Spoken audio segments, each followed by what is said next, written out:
Feminism is the advocacy of women's rights on the grounds of political, social, and economic equality to men.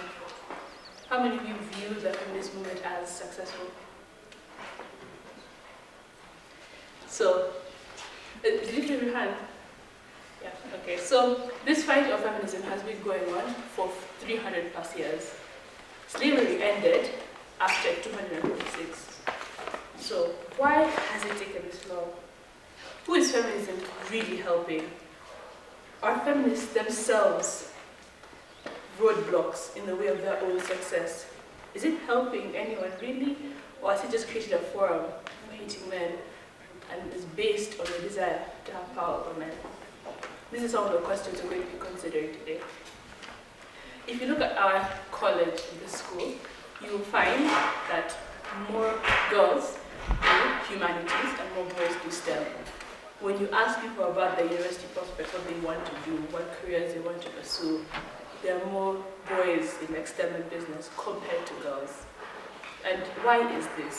We are in the same school, we're the same classes, we have the same teachers, we've been given the same opportunities, yet voluntarily women are choosing by themselves to not pursue the jobs typically held of men that they're complaining they're not offered.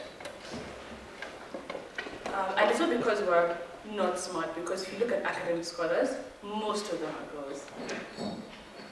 There was a study done, a survey taken of male and female CEOs over the age of 50 reaching retirement age.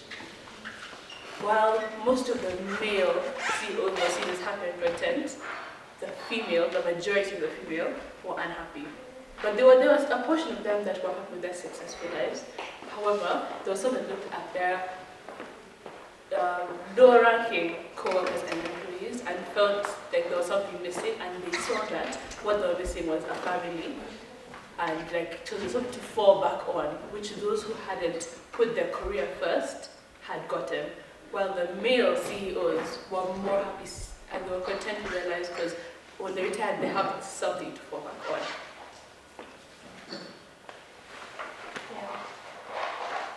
In the UK, 61% of women said they secretly wanted to be a housewife. 74% said they felt pressure from other women to be independent. 78% said that they would not mind being financially dependent on their partner. In the US, 52% of women who did not do any work outside of the home said that they were very happy, as opposed to 41% who are in the workforce who said they were very happy. In traditional marriages, 81% of women were found to be very happy, versus a 41% who are in less traditional marriages who said they were very happy. So it seems that a more traditional lifestyle for a woman is seen as more fulfilling. Let's move on to toxic feminism. Some men characterize feminism as an intimidating and loud movement centered on attacking men, when feminism emerged as a fight for gender equality, not to bring down men, but rather to bring up women, but leave men where they are. So bring women up, not bring men down. Toxic feminism was a product of decades of male dominance, where women were not allowed to fight or have power over men or dominate men. This forced women to find underhand ways to get their way, as opposed to violence. This caused women to see other women as competition for more favorable positions. The women on women conflict today is very common. 58% of women are bullies, and 90% of the time, their victims are also women. Then you also have feminists putting down women who are more traditional, because they view that they have to be independent. They should not be relying on a man. And let's move on to sports. How many of you watch women's sports, like are very much invested? How many of you watch male sports and invested in either basketball, football, anything? And most of you put up your hands saying you're feminists. Feminists and women don't back up women.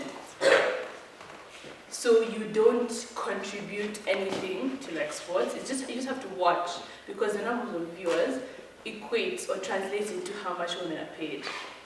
But then feminists come and complain about the gender pay gap in sports. When female football players can get paid up to £35,000 annually, compared to £20 million that a male football player is paid. So I will finish, bring this all together, I'll finish with these questions. Who is feminism really helping beyond the necessities? Are women to blame for some of the gender disparities that we see today? Have you considered that men are always the problem?